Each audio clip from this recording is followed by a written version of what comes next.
pinanawagan ngayon ni House Committee Chairman o Committee on Justice Chairman Representative Niel Tupas Jr. na dapat nang matuldukan ang tinatawag na kubol system sa Nubilibid Prison. Ayon sa kanya, dapat magkaroon ng pagkakapantay-pantay sa mga bilanggo at mawala na ang pagtanggi o pagtatangi sa naturang kulungan. Para sa detalye, balitaan mo kami, Joseph Parafina.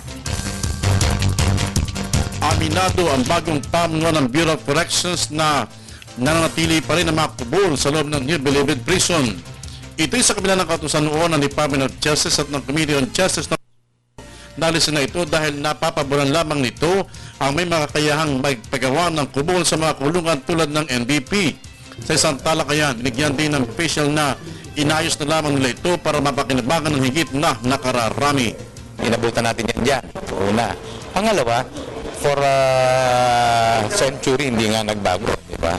So, yung infrastructure medyo hindi maayos.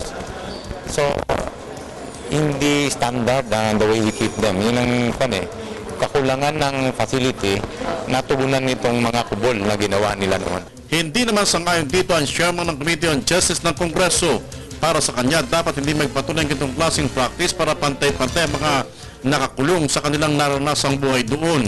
Mahirap na pabayaan natin na yung mga sila-sila na lang kung sino may pera doon, makapagpatayo na, makapag-improve na kanyang mga facilities, di ba? Unfair yun sa mga walang ng pera.